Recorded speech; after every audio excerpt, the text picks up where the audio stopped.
We are back for panel number 2. I hope y'all enjoyed your lunch. I'm going to introduce Professor Polly Price, who is our moderator for this distinguished panel, and I hope you sit back and enjoy these next speakers. And again, thank you all for coming and for being a part of today. After this panel ends, we are done for the day, so we really appreciate everyone coming, and I hope you learn a lot and enjoy this last one. And if you have any questions after the fact, please find me or Ben Farley, and we'd be happy to talk with you in more detail. Thank you again to everyone. Professor Price. Thank you, and welcome to our afternoon panel. I wanted to announce a slight change in the presentation schedule in terms of the order of the presentations this afternoon. We will go in the following order. Jonathan Todres will be first, followed by Tracy McGaugh and Brian Concannon. So that's slightly different from the order that you see there in the program. What I'd also like to do is introduce all of them at the beginning, and then they can, without interrupting the flow of their presentations, to introduce them seriatim. So let me begin with the first speaker, who will be Jonathan Todres. Is an associate professor of law at Georgia State University College of Law. He researches and writes on a range of children's rights issues. His research focuses primarily on vulnerable populations and on trafficking and commercial sexual exploitation of children. His research interests also include domestic interpretations of international human rights law, the interrelationship among rights and economic and social rights issues. He will be speaking on children's health issues following the Haiti earthquake. Professor Todres lectures frequently on children's rights issues and has testified before the UN Committee on the Rights of the Child and in congressional briefings in the U.S. House of Representatives and U.S. Senate on trafficking and commercial sexual exploitation of children. He serves as a regular advisor to non-governmental organizations working on children's rights issues, including as a child's rights advisor to ECPAT USA. Professor Todres is the author of numerous articles on children's rights and co-editor of the book, The UN Convention on the Rights of the Child, an analysis of treaty provisions and implications of U.S. ratification, published in 2006. Professor Todres taught previously. Okay. Thank you. And then I will introduce the rest of the speakers before they begin. Thank you very much for that slightly embarrassing introduction. Good afternoon, everyone. All right, shaking out the food coma, I see. I want to take a moment before I get into my comments just to thank the members of the International Law Review. Those of us who have been a part of many conferences know that those behind the scenes do all of the work right up into the day when the speakers show up and take all the credit. So please know that your work has been greatly appreciated, and this is all run incredibly smoothly, and that's not always the case with conferences. So what I want to talk about today is really part of a piece of a much larger project, and there's a larger project that I'm working on that looks at vulnerability, rights, and resources, the interconnection between among the three, and their meaning to children. One piece of that is to look at how these issues play out in the post-disaster setting. And so today what I want to focus on is children's rights in post-disaster settings.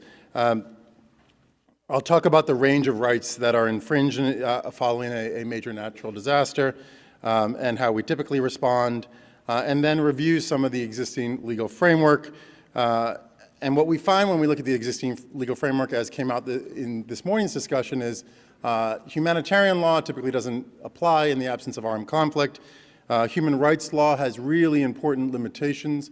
Those of you who are familiar with human rights law know that economic, social, and cultural rights are tied to the state's available resources, of which there are very few post-major disasters. And then international disaster relief law is really in its nascent stage when compared to others. So it's possible that we need new law, as we heard in the morning panel. It's possible that we need new law, and probable, actually.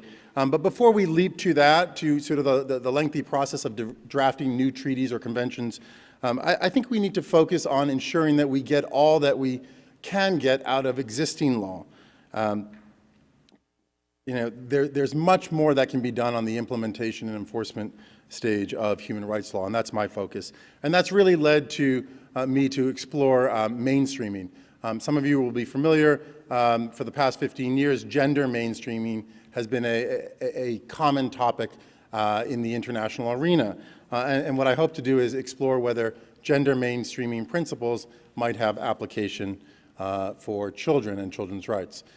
So first, if you recall the images that came out of the earthquake, Haitian earthquake, or some other natural disaster, what we see is kids are often the face of these situations, particularly in the media.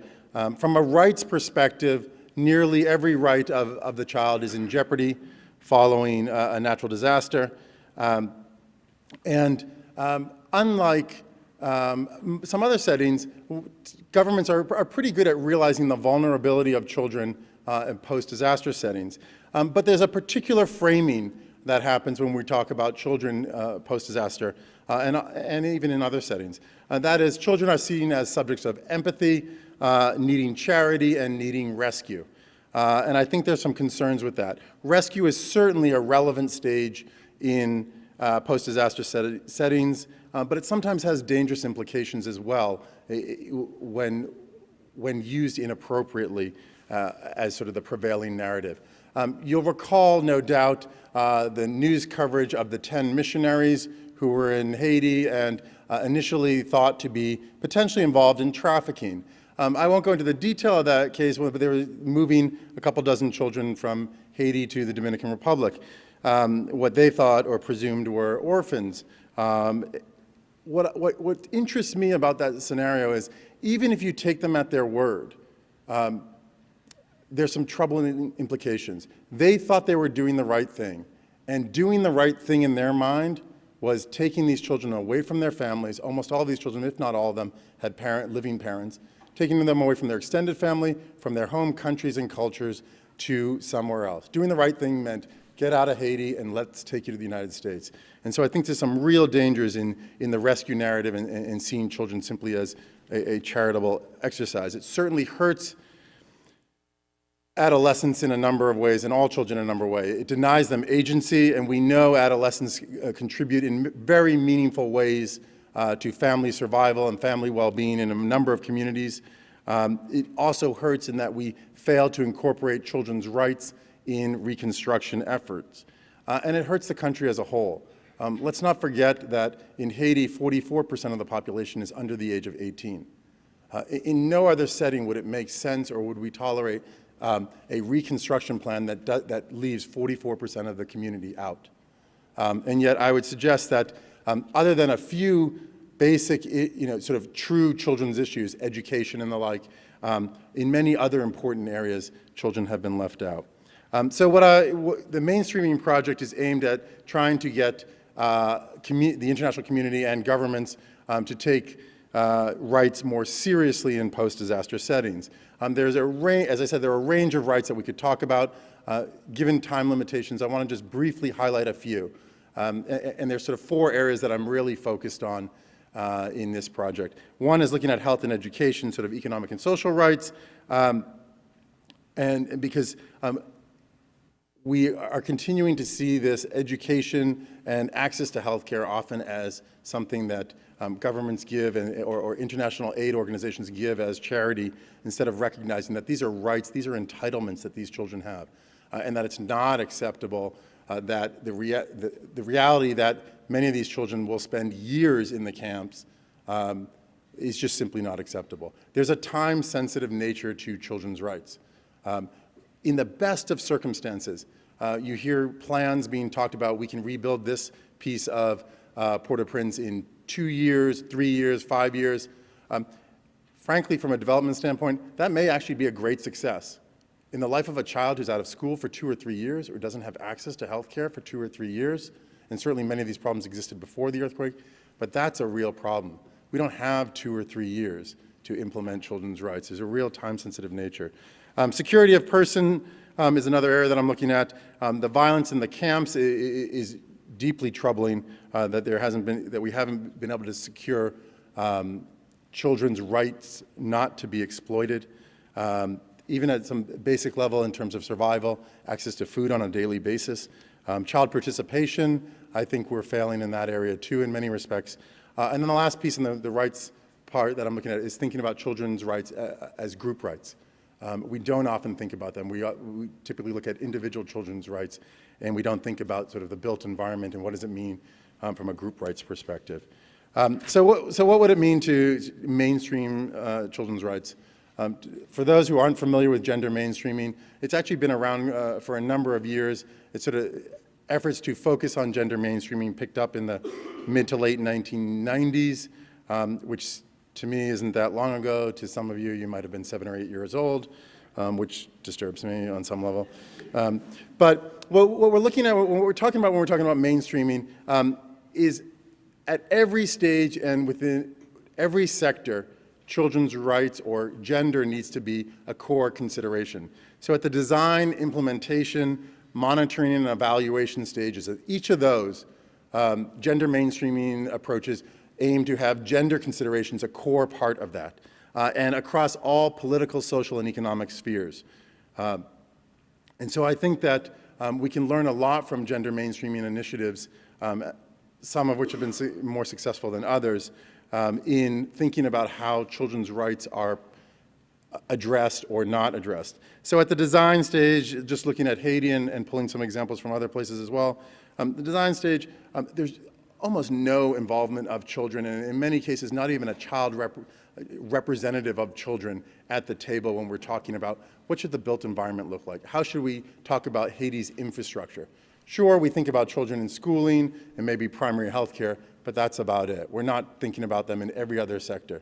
But you better believe the built environment makes a huge difference in the lives of children. Think about the obesity issue here in Atlanta. Part of that is the built environment, right? It's the fact that we don't have sidewalks in places, so kids, even if they wanted to go to the park nearby, can't get there to exercise and have an active lifestyle. Implementation, again, it's really challenging to involve children. I don't suggest this is an easy exercise, but the evidence that we're seeing is that children have not really been involved in implementation of reconstruction efforts. Monitoring and evaluation, here's a place where I think we consistently ignore children. Children have to be a part of that. Children are experts on their own lives. And let me give you two quick examples from the world of trafficking, which is where much of my research is. So there's some really interesting research coming out of Southeastern Europe. One study in particular that interviewed children after they had been trafficked.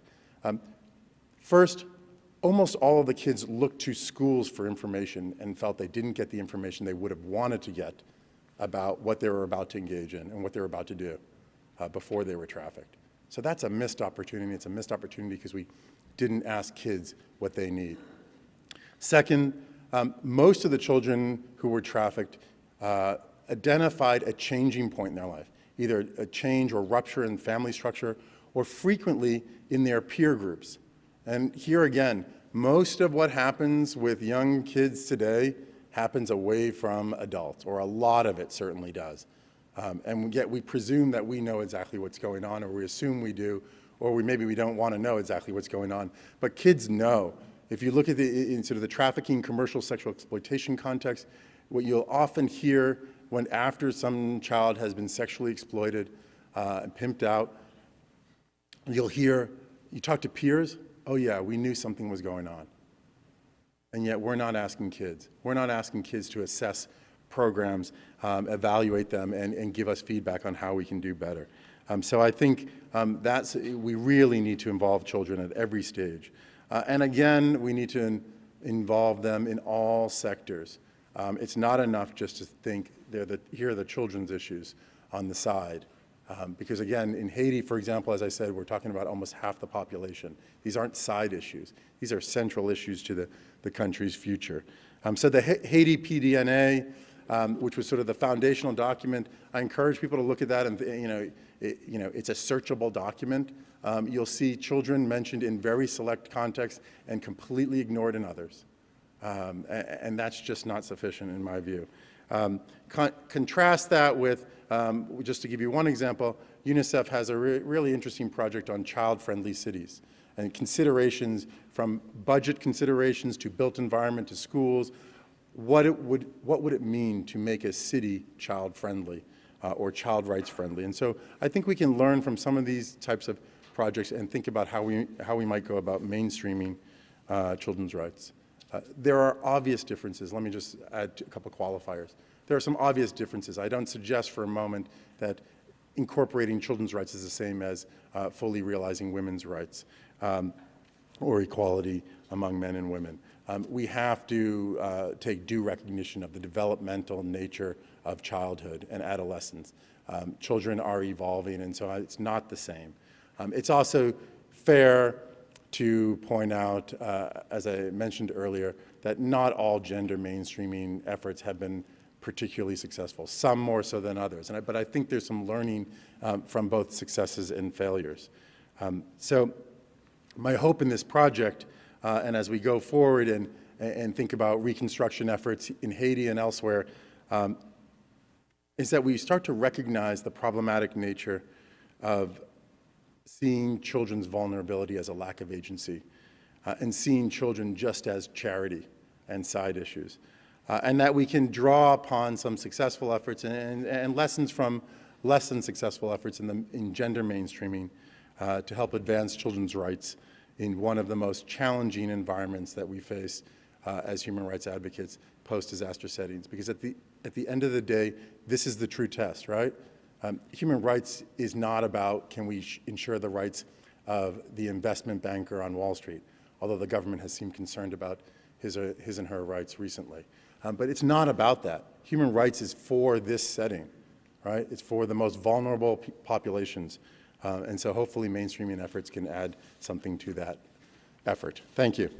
Thank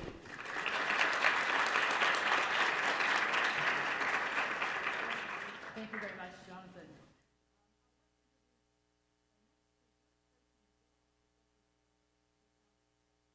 We. She began her work in disaster response in the immediate aftermath of Hurricane Katrina. She monitored human rights conditions in the Reliant Arena Sports Complex, including the Astrodome in Houston, Texas, one of the early mass shelters for internally displaced persons from New Orleans and the surrounding areas. During the 3 weeks that New Orleans residents were kept at the sports facility, she advocated for open media access, consulted with law enforcement on security and gender-based violence issues, and wrote about human rights violations. Since the founding of You, We, Me, Professor McGaugh has worked primarily on issues impacting the United States Gulf Coast and on drafting best practices to protect human rights in mass settlement camps post-disaster. Her primary expertise is in the area of human rights related to those accused and convicted of crimes, as well as gender-based violence. She also traveled to Haiti on behalf of these issues and will speak on human rights, gender-based crimes in Haiti. Professor McGaugh currently serves on the faculty of Touro Law Center in Long Island, New York.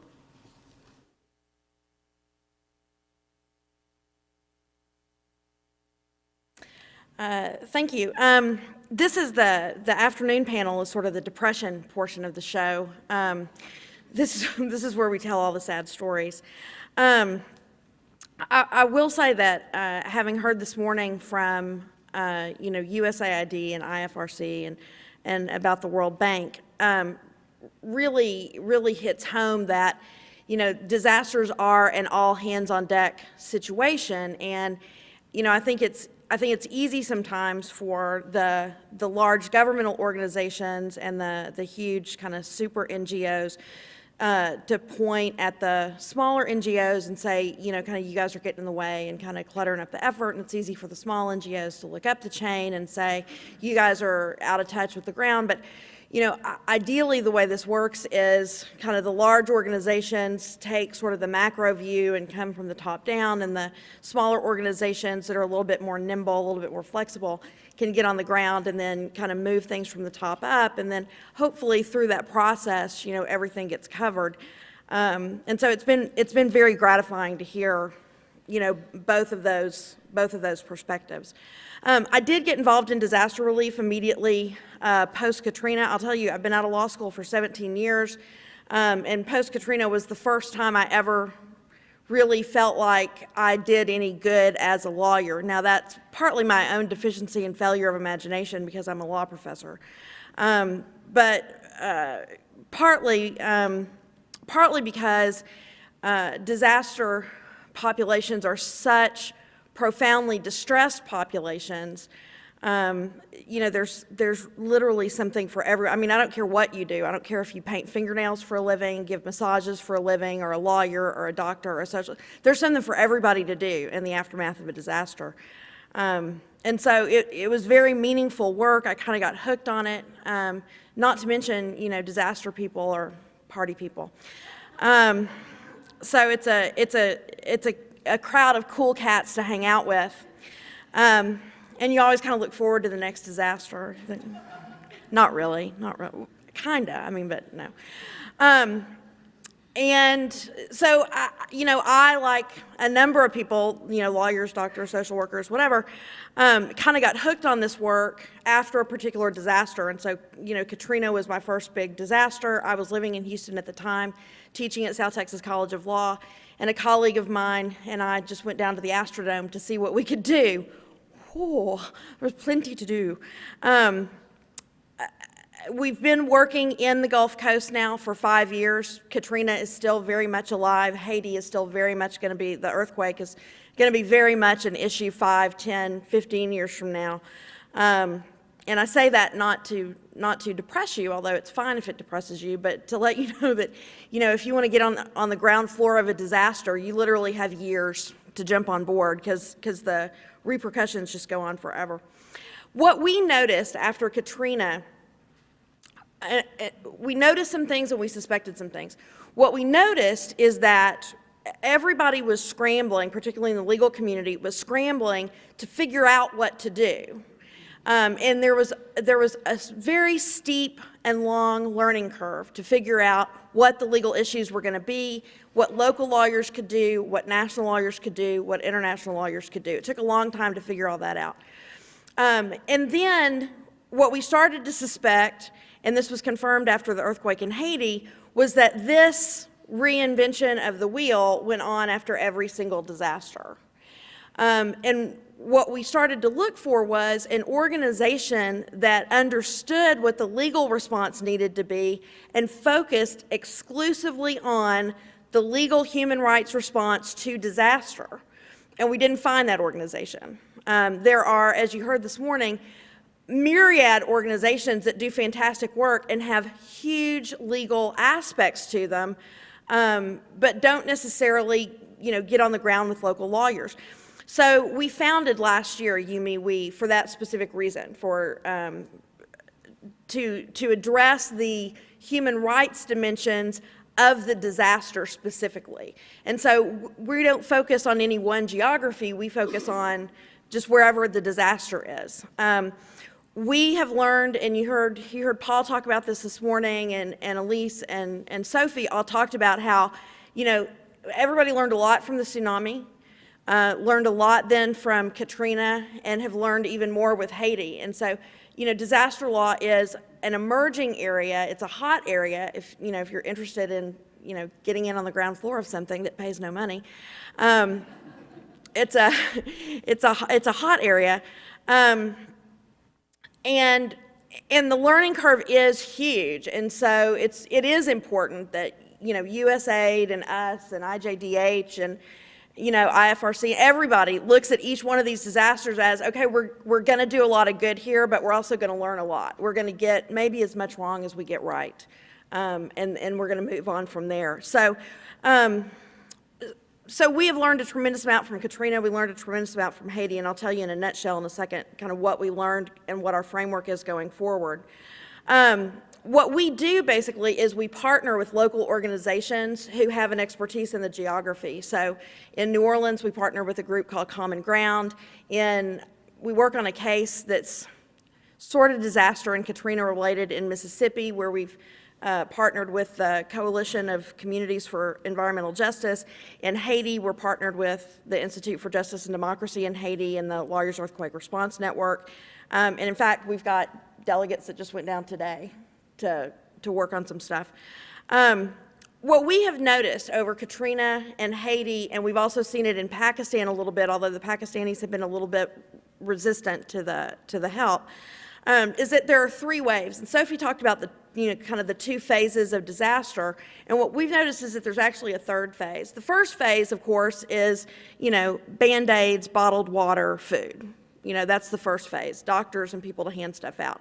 The second phase is, when the World Bank comes in, when the reconstruction effort starts to be planned, when the displacement camps start to look a little bit more, unfortunately, permanent. That's the second phase. The third phase, then, is sort of the long-term implications, and that's going to start anywhere from a couple of months to a year after the actual disaster, and then carry on for years afterwards. There are roles for lawyers at all 3 phases.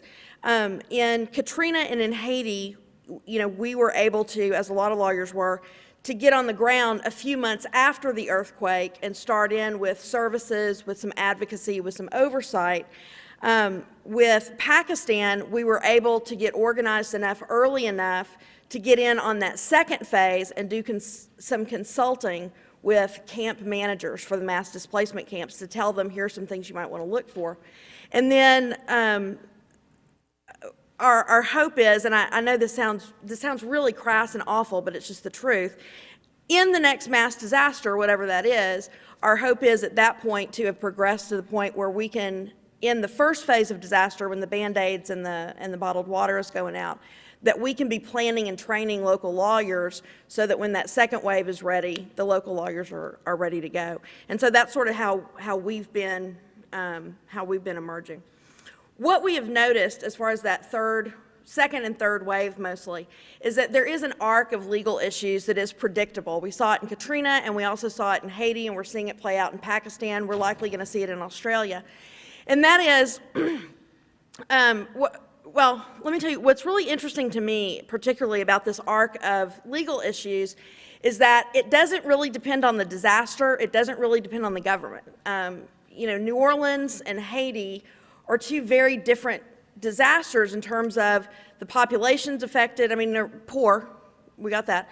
But other than that, the relative affluence in the world, the governments that the citizens belong to, the resources that the governments had to respond, all of that was very, very different. And yet the legal issues played out just identically. It's really eerie. And so we have started to identify this arc of legal issues that we can now start to work on the prevention end in future disasters. I'll break them down into 2 basic categories. There's gender-based violence and gender-based inequities, and then there's right to return issues. Within the right to return issues, there are issues Paul talked about with land title, establishing who really owned that house before it was a pile of rubble, and can you prove it was yours and that you have the right to go clear that and build a new house. What do you do with renters or people in government housing? What do you do with children who need to come back and be educated? What are we going to do about them? And then elections. And those are generically the right to return issues. Jonathan talked a little bit about the children's rights. Brian's going to talk about some of the forced eviction and right to return issues. I'm going to focus right now, just for a little detail, on the gender-based violence issues, just as an example of how they play out very similarly in different disasters. And so, for example, with regard to gender-based violence issues, in both Katrina and in Haiti, one of the big issues was reporting. In Katrina, you had women who had been sexually assaulted in New Orleans who were immediately transported to, say, Houston, They got to Houston, first police officer they had seen in a week or 2 weeks or whatever. They go up to a guy in the Astrodome and say, hey, I was raped in New Orleans. And he says, what do you want me to do about it? Well, I'm here to report it. I don't take reports of New Orleans crime. You got to go back to New Orleans for that. Well, that's a little problematic for a number of reasons, among them that the police officers were committing suicide. So New Orleans was underwater and they weren't allowed to go back for a month, and rape reporting isn't really the highest reported crime anyway. And so that was a huge barrier. There was no way for them to report crime that had happened there. The other issue was crime that happened in the shelters themselves. I have been raped. Okay, what do you want us to do about it? Well, I want you to take a report. Well, we're not really set up to do that. You guys are just here temporarily. So those two issues went on really for the whole time that we had evacuees in those sports arenas in Houston. We actually, my colleague and I, Kathleen Bergen, went to meet with some police officers to talk about the sexual assault issues. We brought them to the guy's attention, and he said, has anyone bothered you? And we said, no, we're fine. And he said, okay then. And we said, well, no, we're here to talk about sexual assaults within the sports arena where you guys are patrolling. You know, women were going to get raped back in New Orleans anyway. So, I mean, and I don't suggest that the Houston Police Department at the Harris County Sheriff's Office is more or less empathetic to sexual assault. It had just really overwhelmed their capacity to deal with things. And nobody had told them in advance, you're going to have these mechanisms in place. And so that's where lawyers can play a huge role. With regard to reporting in Haiti, we talked to women in the camps. First of all, neither me nor my colleague have talked to a single woman in a camp in Haiti who was not sexually assaulted. We've not talked to a single woman who's not sexually assaulted. Multiple times, most of their children have been sexually assaulted. We asked them if they had reported it, and those who had tried to report it were told, you have to bring us your perpetrator. You have to go get the person and bring them to us so that we can deal with this. Well, okay, that's not going to work. Again, some coordination and some planning in advance could have prevented both of those, but I thought it was interesting that, those were both issues in Haiti and in Houston and New Orleans that law enforcement were just completely flummoxed about. Seeing the same thing in Pakistan. We're about to see the same thing in Australia, I would bet you money. With regard to shelter setup, for example, with gender-based violence, there are some predictable things. For example, you've got to put up a camp super, super fast, and one of the things everybody's going to need is bathrooms and showers. Where do you put the bathrooms and showers? Well, your first inclination, right, is away. We want the bathroom, they're porta potties, we want them away. And that does seem to be the inclination, is that you put people in mass shelters or mass camps and you ring it with the porta potties. Well, now the bathrooms aren't lit, now people have to go out of their main communities to use the restroom. That leaves children and women in particular vulnerable to, among other things, sexual assault. We saw that in Houston, where they were in a sports arena and the bathrooms were, of course, up, risers and away from everybody. And you see it in Haiti, where you see the bathrooms, the porta potties around the camps, and then people showering just out in the open, naked, because they have no place else to shower. So camp setup was another issue that showed up in both places. And then finally, just real quick, gender-based violence and inequities with regard to aid distribution. One of the things that you learn over time is that, for example, if you hand things out to the women instead of the men, you tend not to need as many people with machine guns at the aid drop, because women tend not to hit each other over things. The other thing with regard to aid distribution is Paul mentioned the Cash for Work program, which is a fantastic program. You got rocks that need to be moved, you got guys who need to do stuff and need money. The problem is a lot of those Cash for Work programs leave out women and children, and so the problem is the men get the money don't take it home to the women. And I'm not saying all men, you guys are fine. Don't come at me with, well, I would, okay, fine, good. Men will not take the money home to the women, or else they'll spend it on, whatever. And so the women are left with the only commodity they have remaining, which is their bodies. And so prostitution rates go way up.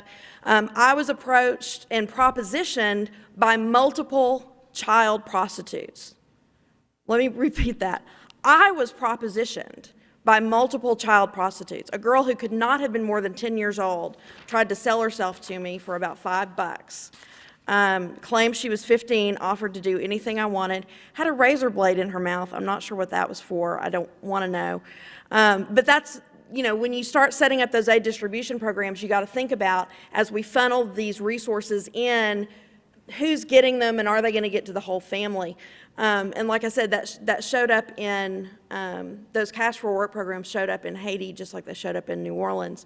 So there is the predictability of those issues. So far what we've been able to do is identify them, which is key, start to alert people to them and petition about them for redress, and then hopefully in the next wave, the next disaster, we will begin to prevent some of those things. And so, like I said, it's a fledgling area of law, and so you take your successes where you can get them.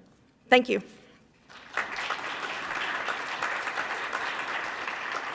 Thank you very much, Professor McGaugh. Our third speaker this afternoon, Brian Concannon, directs the Institute for Justice and Democracy in Haiti, which promotes human rights in Haiti by litigating cases in Haitian, U.S., and international courts, documenting human rights violations, and working with grassroots activists in Haiti, North America, and throughout the world.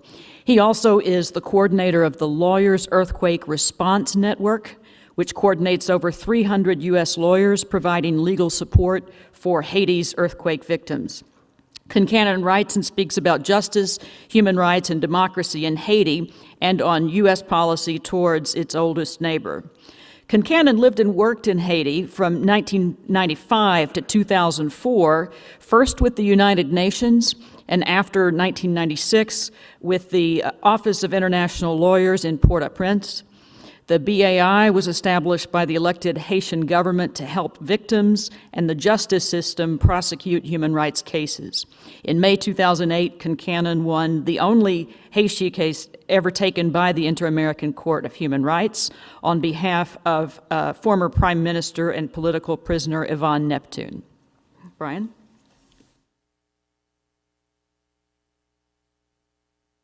Thank you, Polly.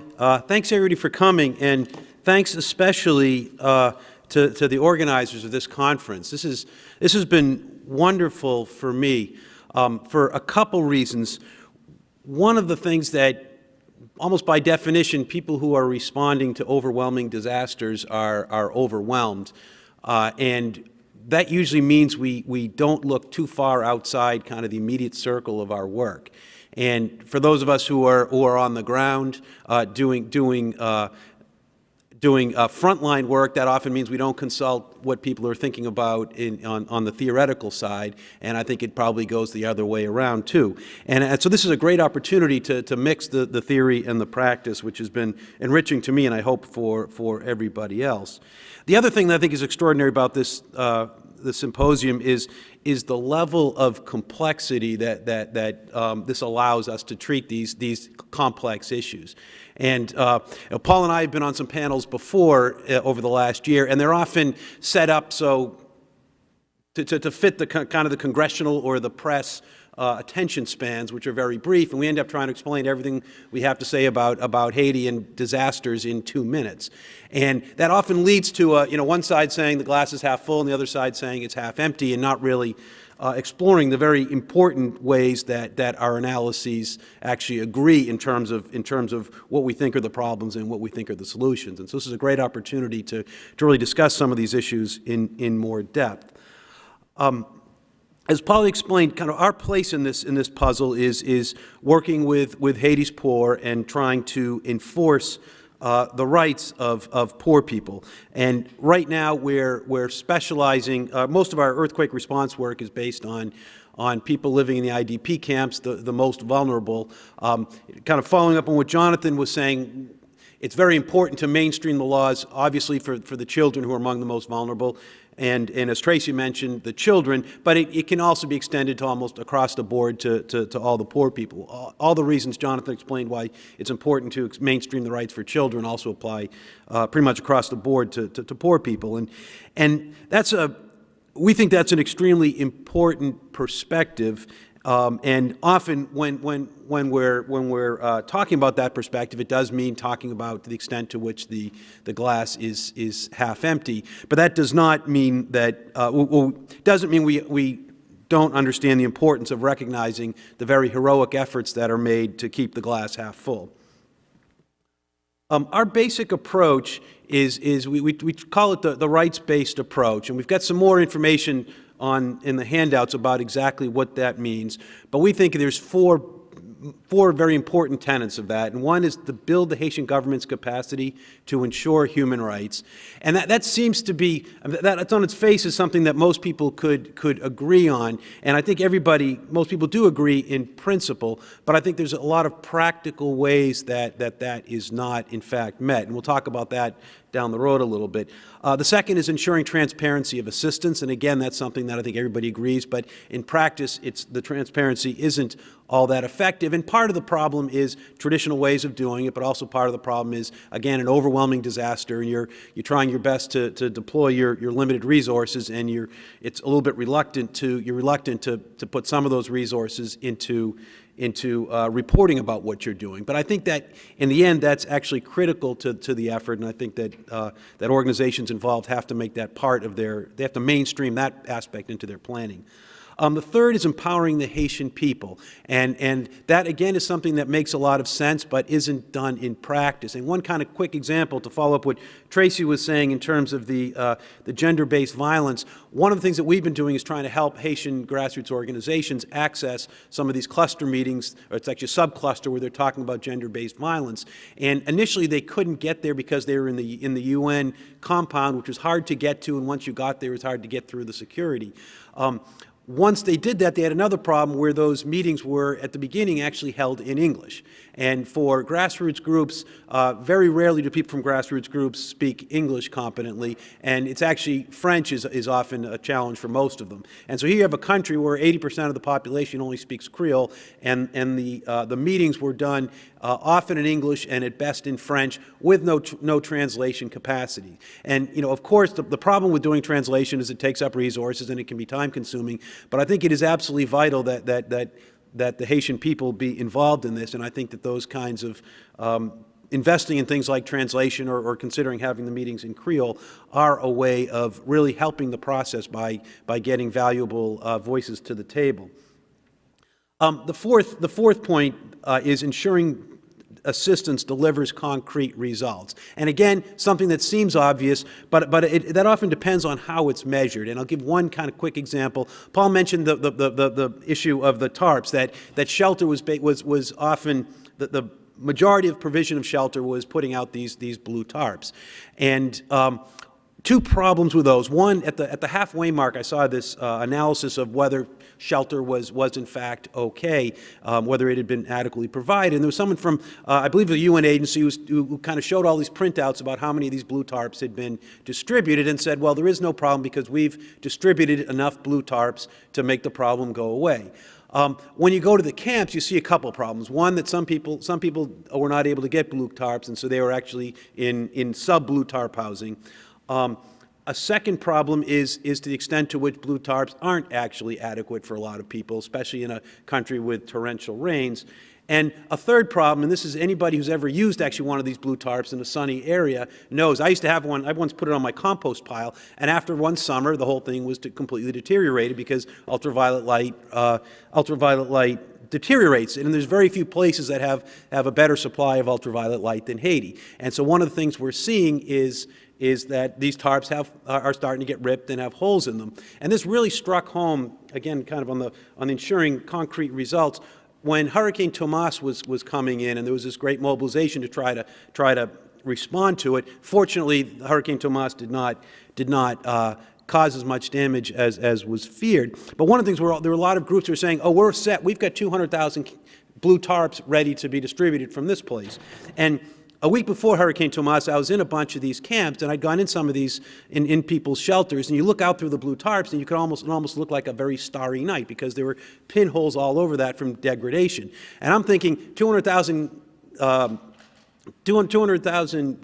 stockpiled for an emergency. Well, there is an emergency every time it rains for these people, and why weren't those put out there actually for the current emergency instead of being stockpiled for a potential emergency? There's a lot of, I think there's three groups of people that benefit from the rights-based approach, and I think the first is obviously the rights holders, and it's very transformational when you talk to people and you say, this is a matter of justice, not charity. You have the right to better housing than this. You have the right to be involved in decisions about your country. And it really transforms the way that people approach their problems. And through this, we've been able to train people to really stand up for their rights. And one example for us is our evictions program. There's been tens of thousands of people who've been evicted from these camps. And this goes back to some of the land tenure issues, because we're seeing that the purported landowners that are the most aggressive at kicking people out are the people with the least solid title to land. And they're worried about these camps. You know, they've got a very questionable title, and they're worried about the camps becoming permanent and they'll lose those titles. So they're kicking people out illegally. And we've actually got 100% record of stopping these evictions in cases where we've been involved. It's really low-hanging legal fruit, because a lot of these people don't have proper documentation of their ownership, and so all you need is a lawyer to go in there and do a little bit of representation, talk to the police saying, you can't take this guy's word for it, he needs legal proof, he needs to jump through the legal hoops, or talking to camp leadership and saying, these are your rights, and when someone says you've got to go, that's not true.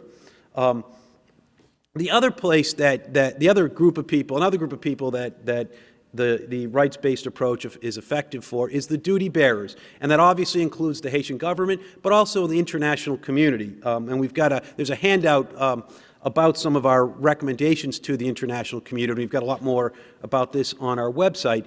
But I think if the people who have the duty, having the rights-based approach is a good way of measuring to whether you're doing a good job. And again, it goes to the tarps. If you're measuring how many blue tarps have left your warehouse, that's not a rights-based approach. And it certainly is one indicia of success. But I think you need to complement it with looking what's happening on the ground. The third group of people where a rights-based approach is effective is us. It gives us marching orders. It gives us a structure of how we can respond. We can respond as consumers of media. We can respond as voters. And as legal professionals or medical professionals or accounting professionals, people who paint nails, it gives us a way to organize our work. And I'd certainly like to take up Sophia's call that a lot of that there is something we can almost all do, whether we make it a full-time career or not, and I'd encourage people to find ways of contributing. We can also respond as donors, and I think that when you're over half of American families donated to hurricane relief, we're all donating every time we get a paycheck through our government, and I think it's important for us when we are doing those kinds of donations to make sure that our donations are going to organizations that do have a rights-based approach, that are looking for long-term sustainable change and not just trying to, not putting a Band-Aid over the solution. I think it's important, and this was talked about in a couple places, to understand the importance of poverty in the whole problem of the earthquake damage and the earthquake response. This is the National Palace, and in Jim's words, these are where's the powerful people? Okay, that's this palace. This palace looks like it collapsed. That's a national palace. Anybody know how many people died in this? 2.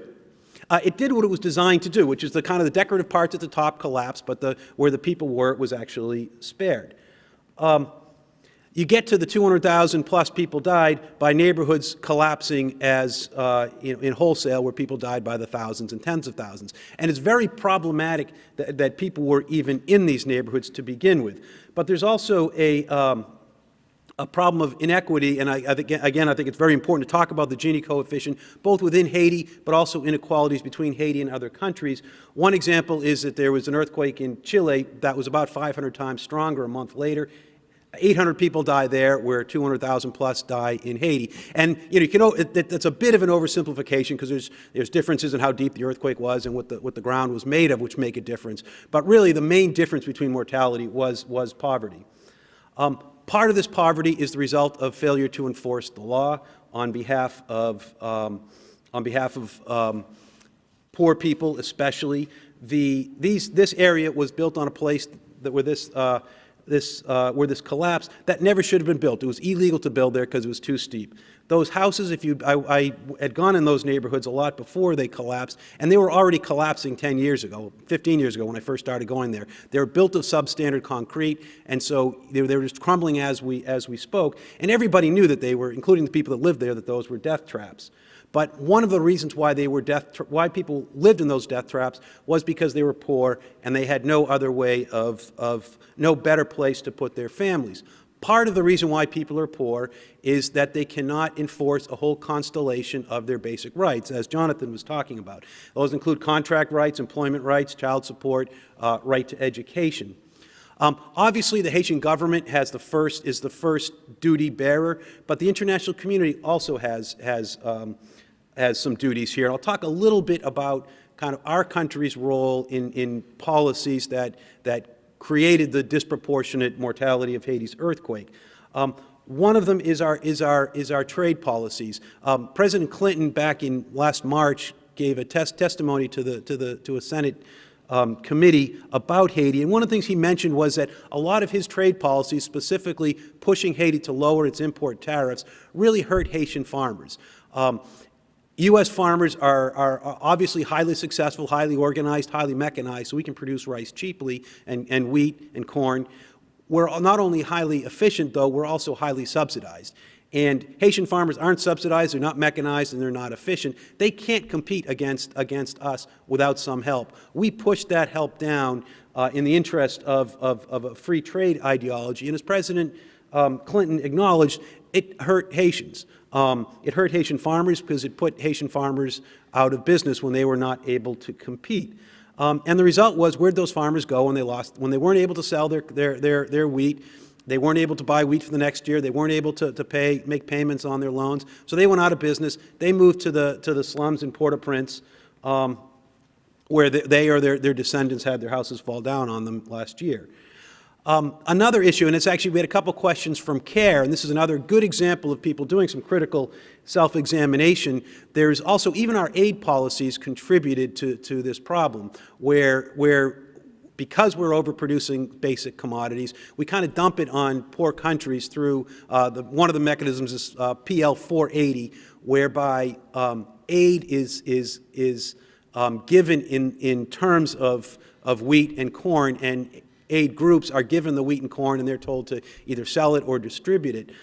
That ends up distorting the priorities of the organizations and what they're doing. And there's actually been several studies in Haiti that had a direct correlation between food aid and hunger. The more food aid hit an area, the more hunger it was. And again, it was because it was putting farmers out of business. Fortunately, CARE, and I think it was about 5 years ago, had done a study of this and realized and said, okay, we're opting out of all PL 480 programs, which is obviously a very good step, but I think we need to keep looking for ways at which unintended consequences of aid and trade policies are making countries like Haiti more vulnerable to earthquakes, to earthquake damage. A couple quick things about the work we're doing. One of the areas we're focusing is on evictions, partly it's because that's the most vulnerable of the vulnerable, and there's tens of thousands of people have been evicted.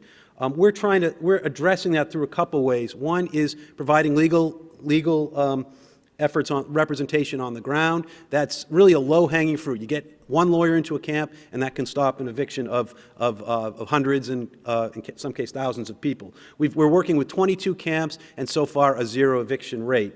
Another thing we're doing is, and this is again with the We Me Foundation, is we went to the Inter-American Commission on Human Rights. We filed a request for precautionary measures, which is injunctive relief. We got we got the precautionary measures granted, which includes a moratorium on evictions, telling the Haitian government that they can't allow these evictions until they have a place to put the people.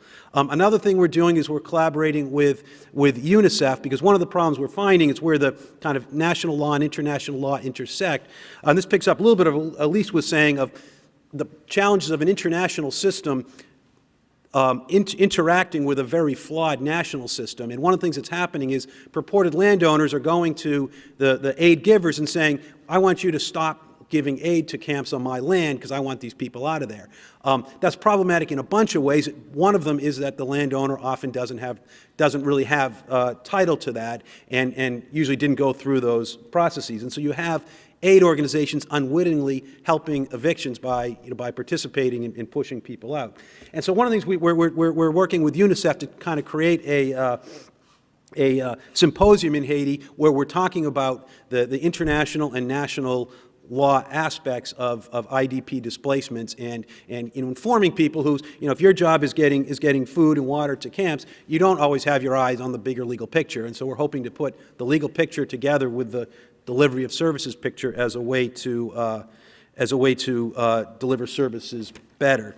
A couple more quick. I'm just going to raise two issues. One is the cholera, and the response to the cholera outbreak is amazing, and it's obviously saving lives. It's unfortunately there's lots of lives that have not been saved. One thing that's important, one kind of context I think is important to note is that back in 2000. Our government did not like Haiti's government's policies, and so we imposed an a development assistance embargo. We stopped all our aid and ran some of it through NGOs, but stopped all aid to the Haitian government and stopped other people from doing it. For example, we stopped the Inter-American Development Bank from giving, it was over $100 million project for clean water. Some of those projects have subsequently, that embargo was lifted. Some of those projects have been built. In those places, people are actually not getting cholera. But there's other places where those projects were never built, and there's a high rate of cholera. And so international policies have actually been affecting the cholera epidemic. One of the last quick thing is elections. Financial accountability is vital. Political accountability is equally important. And our government has, there's obviously a very complicated balance between sovereignty and our involvement, but we've actually chosen sides on these elections.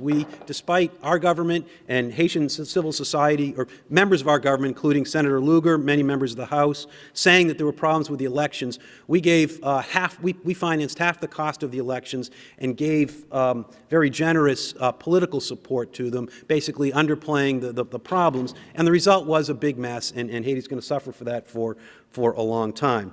My time, I think, is way over, so I'll look forward to talking about some of these questions more in the discussion. Thank you.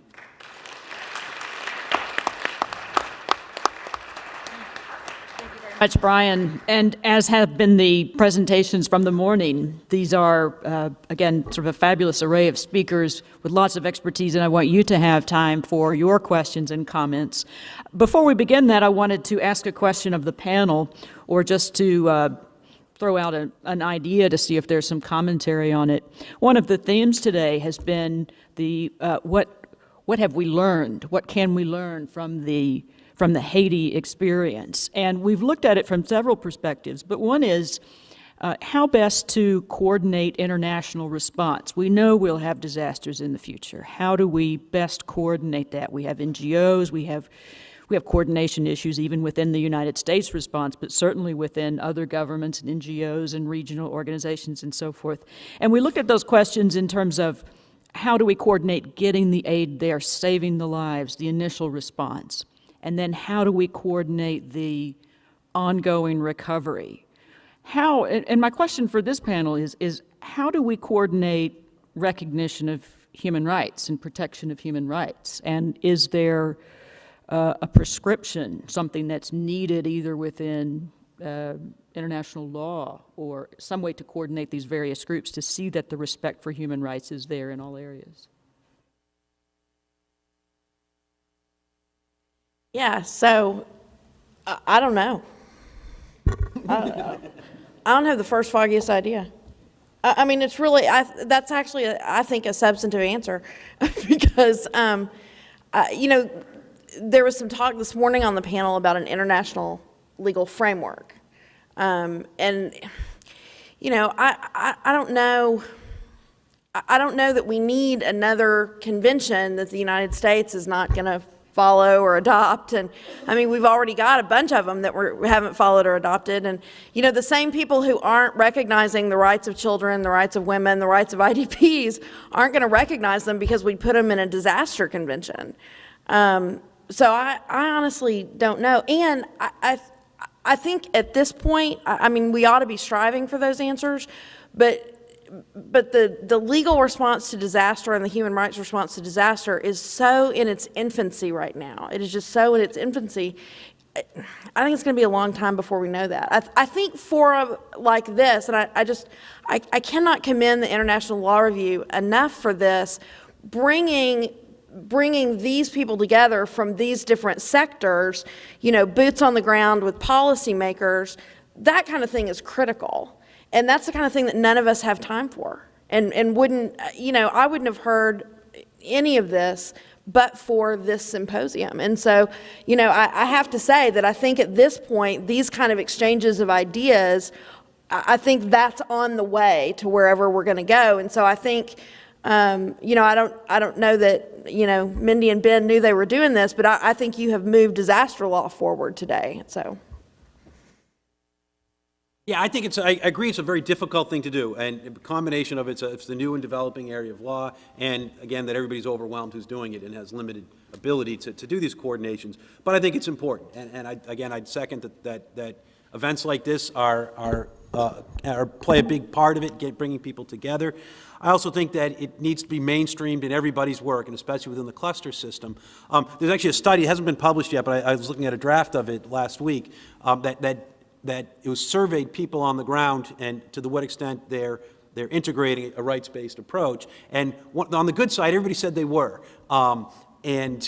which, you know, shows that the norms are starting to become accepted. On the bad side, when they asked kind of details about what they were doing, a lot of the areas, especially participation of Haitian groups, were very low on their list of priorities. And I think that, you know, we need to keep pushing the process until participation and especially, but other aspects of the rights-based approach move up. And I think the third way is just to do collaborative work and, you know, working across the table. So, you know, one example is what we're doing with UNICEF. Another is what we're doing with you, we, me. You, me, we. You, me, we. You know, just getting people who have these different perspectives and different expertises together to try to create this. And you can create law by going to the Inter-American Commission or going to, you know, to different bodies that have some capacity to make some declarations as to what the law is. Just piggybacking on what others have said, Brian highlighted one of the important things that I think that there are opportunities. There are sympathetic groups that are interested in human rights, but they're not really doing a rights-based approach. So there's one possibility to work with some of those groups who are interested in helping ensure rights, but just haven't really absorbed the sort of rights-based approach as opposed to just thinking about rights.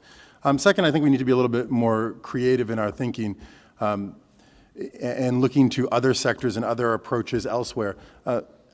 As we readily know, if there's a military issue anywhere in the world, we mobilize very quickly. It does take time to move major military equipment to the Gulf, but we're able to do it fairly quickly. So I think we can learn from that, and if we can move supplies into a military zone fairly quickly, we ought to, there are differences certainly, and there's infrastructure differences, of course, but maybe there's some learning there. And that brings me to my third point, which is partly another way of saying, I don't quite know how we do this. But I think what this really gets to, frankly, is we live in a world where some people don't count as much. And until we take that seriously and address that, and have that as part of the conversation, as Brian said, you know, my issue is children, but it's everyone in the IDP camps. There are a small number of people who are really caring in a very serious way about their lives. You know, when you have, you know, we're a year plus now, and we have kids in the camp who can't walk to the latrine without fear of being raped. That's just unacceptable. So I think as uncomfortable as those discussions are, and I'll put myself in that category of being responsible for not having done enough. But I think we have to have those conversations because that's what human rights are really driving at, that vulnerability. Thank you all. We have time for questions. If you would go to one of the two microphones in the back. Just a couple of observations, and I hope they'll lead to questions.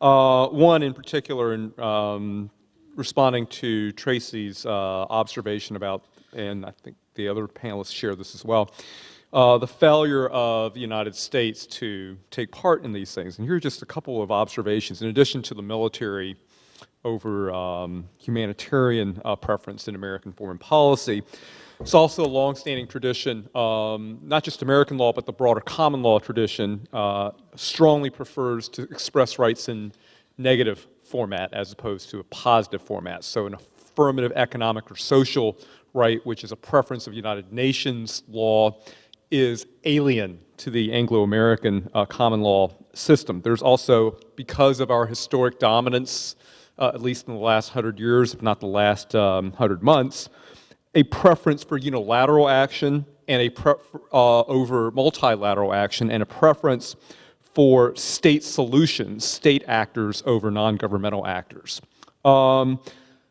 Second, perhaps completely different point, and this is in response to Brian Concannon. In addition to, this is a larger problem with disaster law, and I was thinking a lot about this in response to the second panel.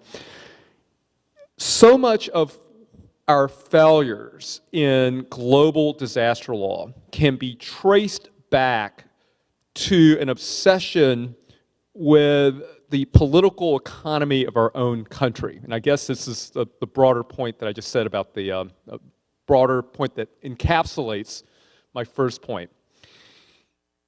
I'm going to build up from some illustrations, and then I'll get to the punchline. Public Law 480, an infamous transformation of foreign aid, right, which is supposed to be about foreign aid. It's really a farm program for our farmers. We structure under Public Law 480 foreign aid that way, not because it helps anybody, it destroys the local farming economies of the countries we purport to help, but it helps big subsidized farmers in California dump their stuff. In terms of dumping, that's a term of art in international trade law. I don't know how else you characterize a pro-Arkansas rice subsidy. Okay, and more generally, the so-called no net cost sugar program, the two-tier tariff system, is a systematic transfer of wealth from parts of the world where sugar is a basis of the agricultural economy for the benefit of just a few states: Hawaii, Minnesota, Florida, Louisiana, Idaho. Yes, those are the leading sugar states in the United States. That's 10 senators. You can block change that way. The larger point is we wind up having most of the troubles, the root of all evil in international disaster law is national greed.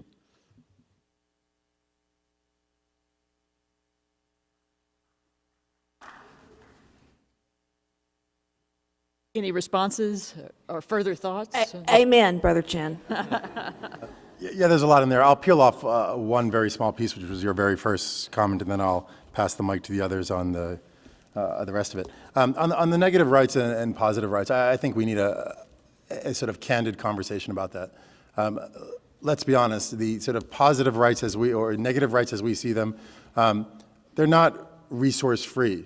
You want to ensure the right to counsel, you have to pay for that. You want to have fair trials, you have to have a court system. These are not free things any more than education costs money. So I think that's somewhat of a false dichotomy to think of, one set of rights as not requiring resources.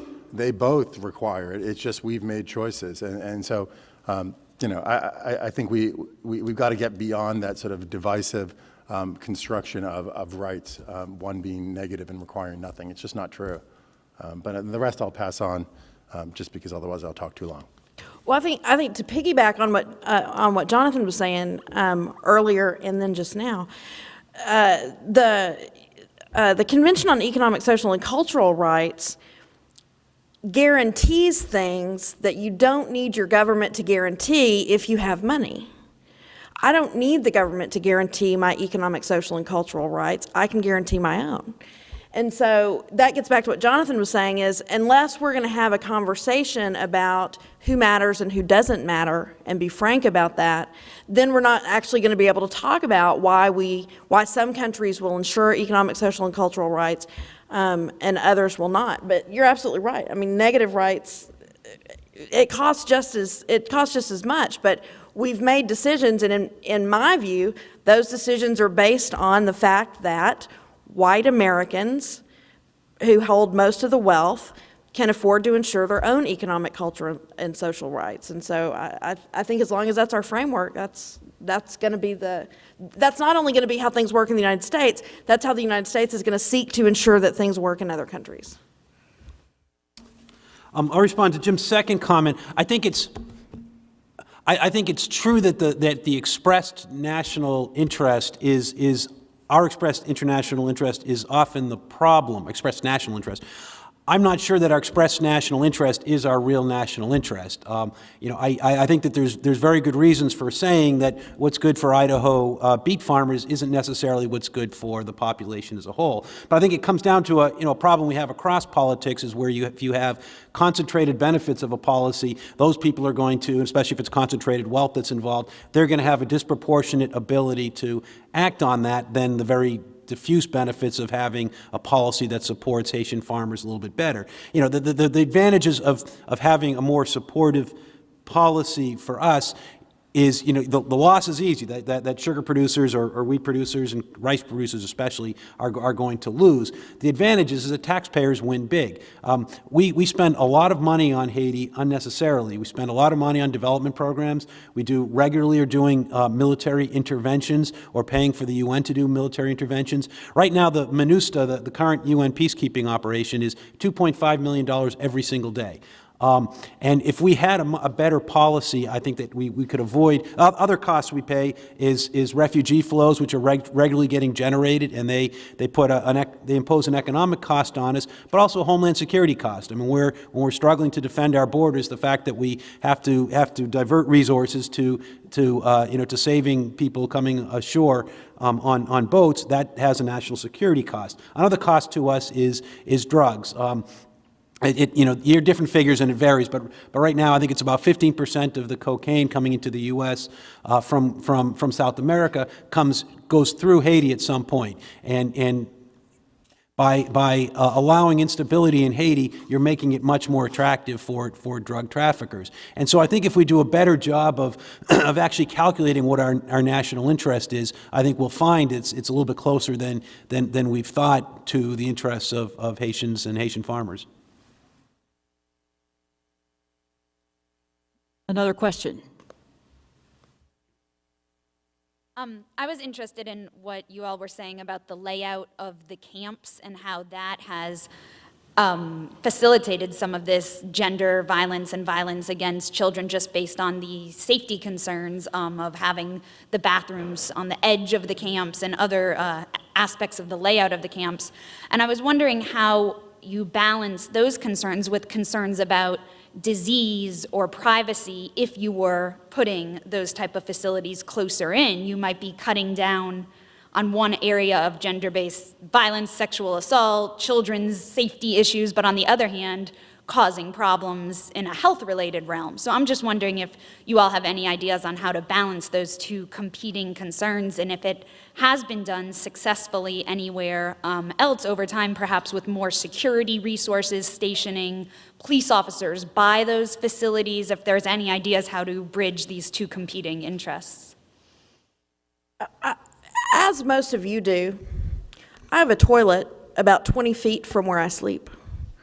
Have never had cholera and don't anticipate it happening. And so I'm being flip, but the fact is, we know how to build bathrooms close to living quarters and not have it erupt in disease.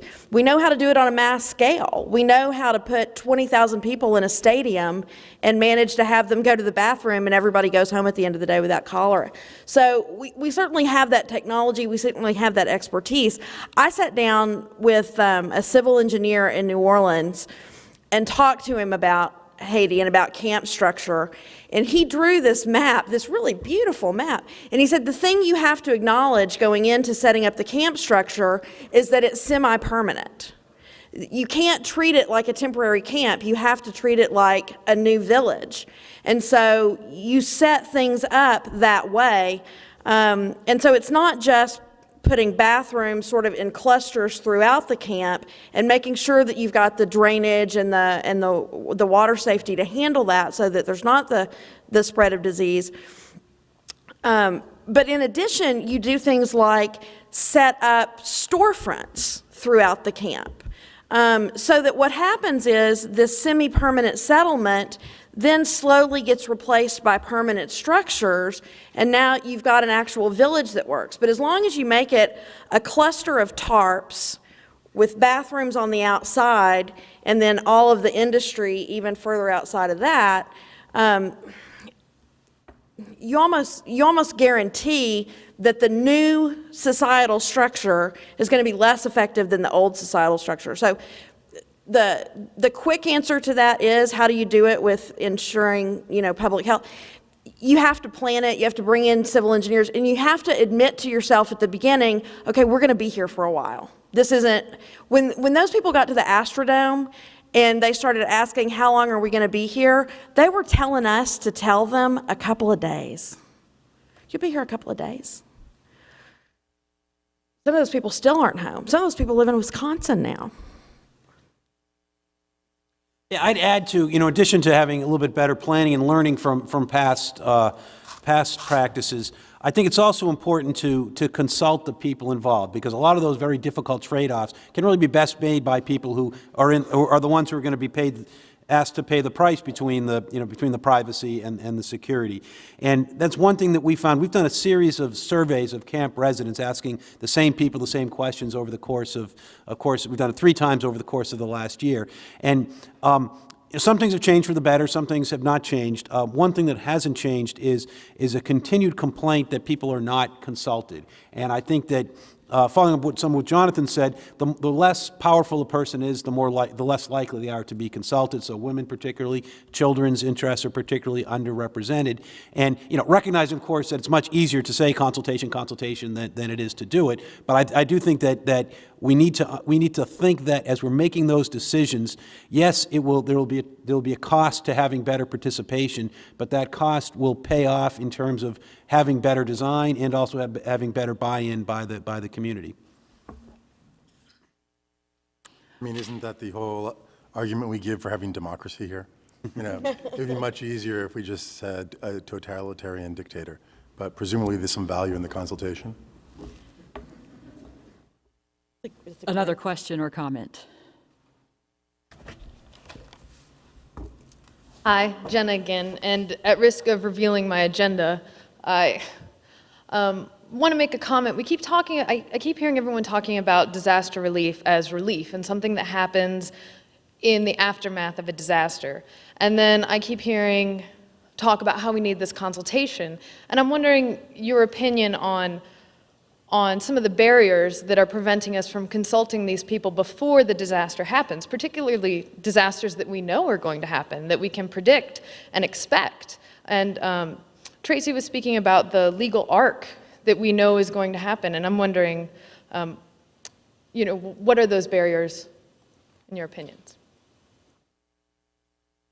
I think it's just political will. I think first of all, you don't think about a disaster until a disaster hits. We don't want to plan for the next disaster. Partly I think it's just superstition. Let's not plan for the next disaster and maybe it won't happen. But part of it's political will. I mean, we're talking about a major agenda and major resources being poured into planning for poor communities not to be adversely impacted by disaster. What happened in New Orleans was not a hurricane. What happened in New Orleans was a massive civil engineering failure of the levee system. Was that, now could we have prevented that in the disaster sense by disaster preparedness? Yes, but we also could have just minded the levees. And the reason that we didn't mind the levees is because there wasn't the political will to do it. So, I mean, I think that's the missing piece, is political will.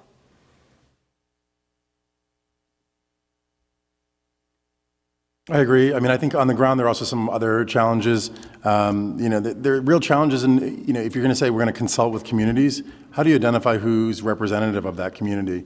That's not an easy process.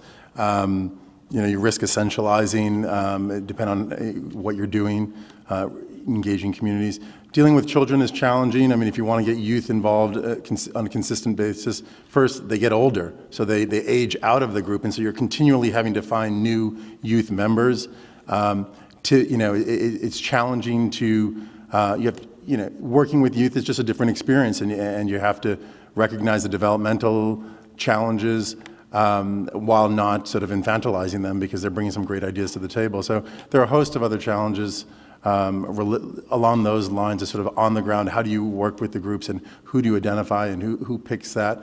The other part is, and this may be getting back to political will, at the end of the day, when we're talking about vulnerable populations and engaging them and consulting with them, we have to get comfortable with doing more than that, and being comfortable that their decision or their choice of policy is going to be different, and we've got to be, and so they can't just be at the table to share ideas, but some of those, we have to be willing to let some of those ideas carry the day.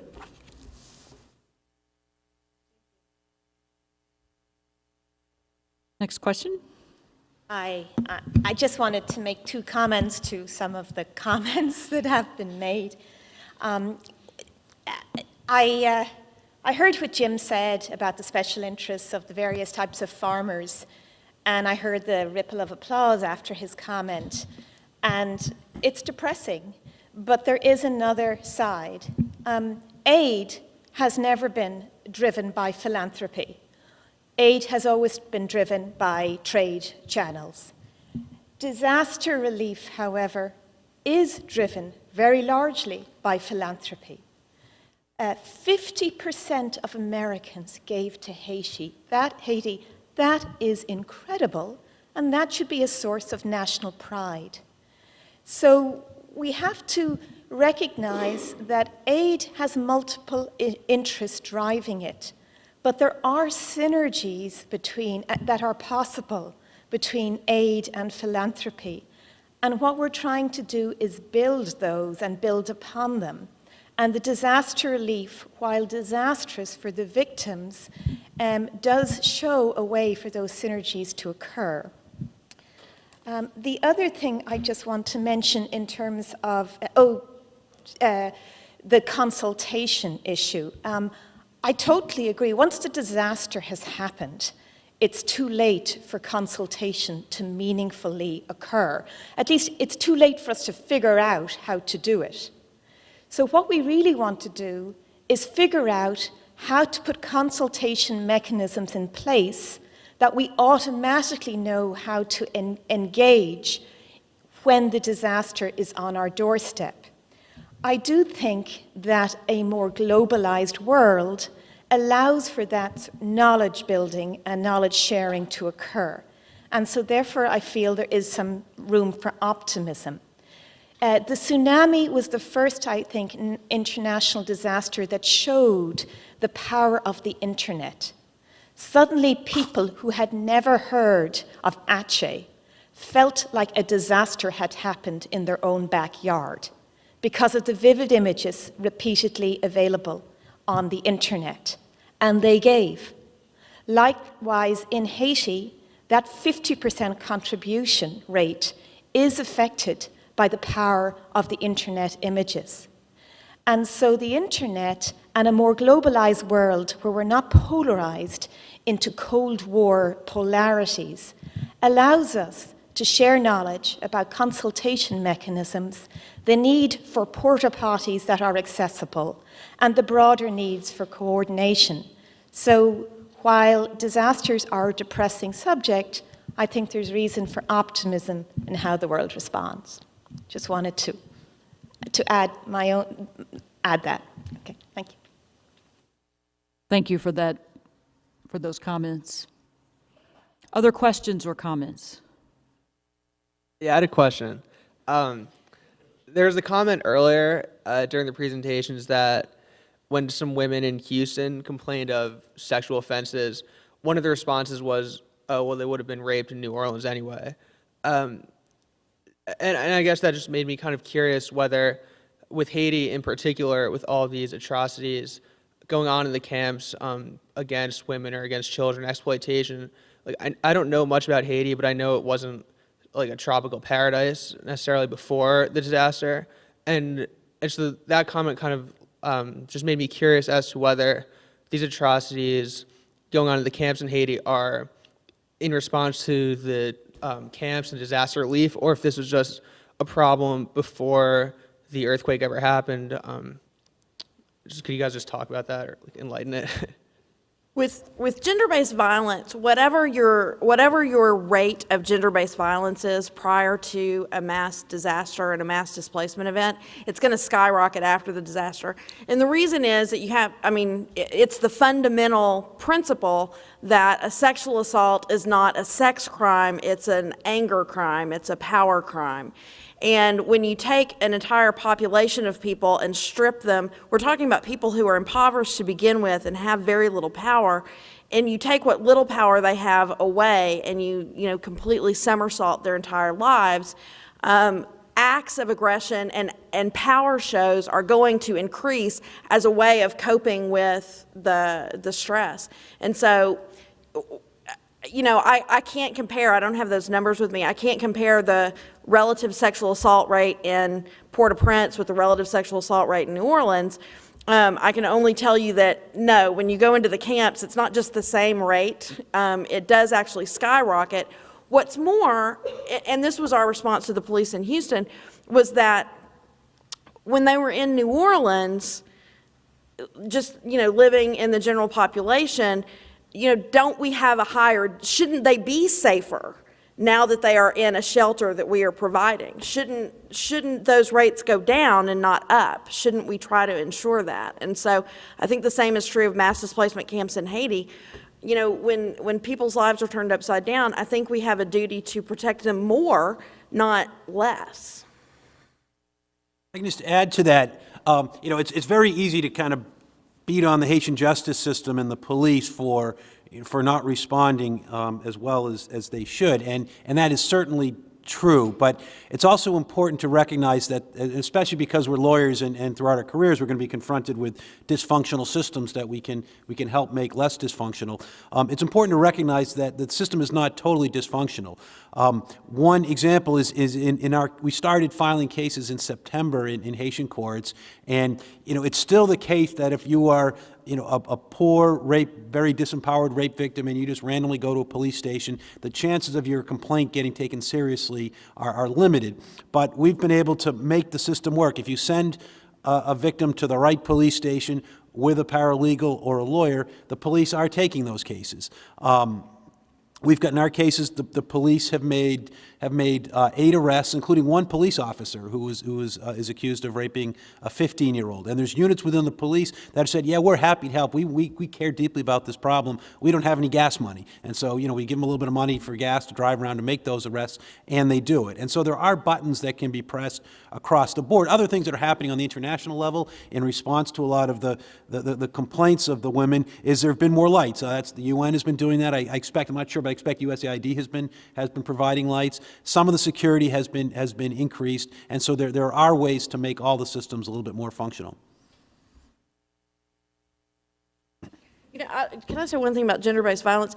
If you want to do something easy after a disaster, do a whistle drive. A whistle drive. Put a whistle around the neck of every woman in a camp. A whistle drive. It's solutions that are that simple that will help remedy some of these problems. anybody has whistles, we've got a program, so we can use more whistles, so let me know. And it does work. And one of the interesting things about the whistles are it's a personal self-defense mechanism, but it's also a tool for organizing. So before you distribute the whistles, because you obviously want to make sure they're used responsibly and effectively, you bring people in, you have a training, you have signals as to when it's going to be used, how people are going to respond, and that brings women together to organize, which has a whole bunch of other ramifications in terms of broader lobbying for the things they need to be safer. We have time for one more question or comment.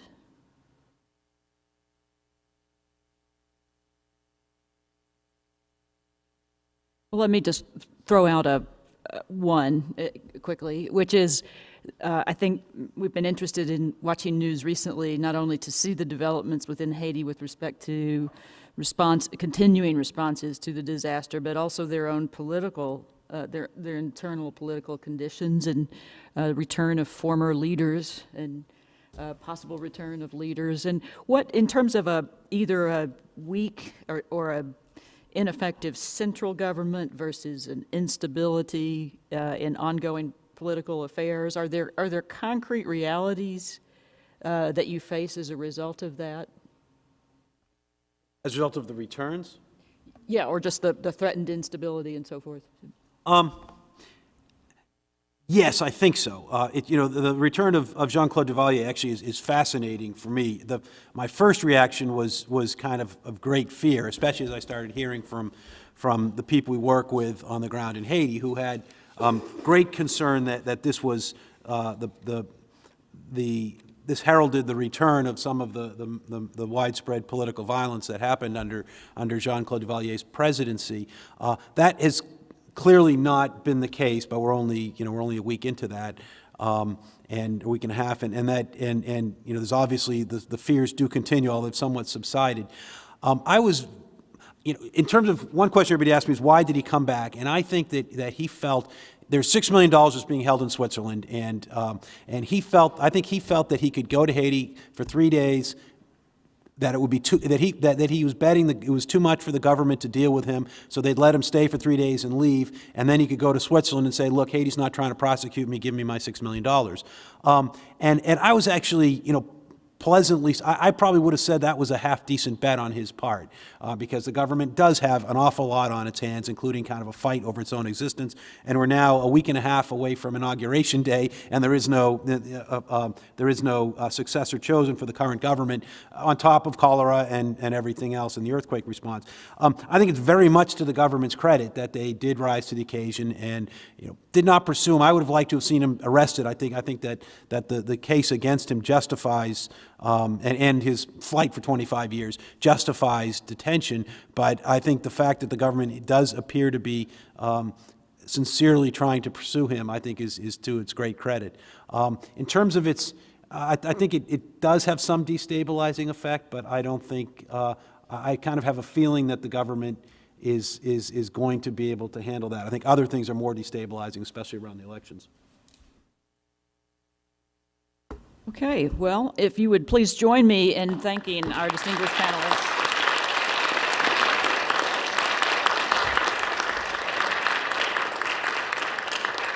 And I believe we'll have a final word from Ben Farley.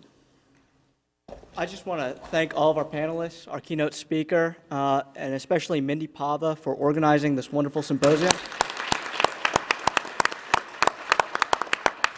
And I'd also like to thank Professor An-Naim and the Center for International and Comparative Law for enabling the symposium to happen. I know I learned a lot, and my head's full of all sorts of conflicting ideas right now, and I hope you all had the same experience. So thank you.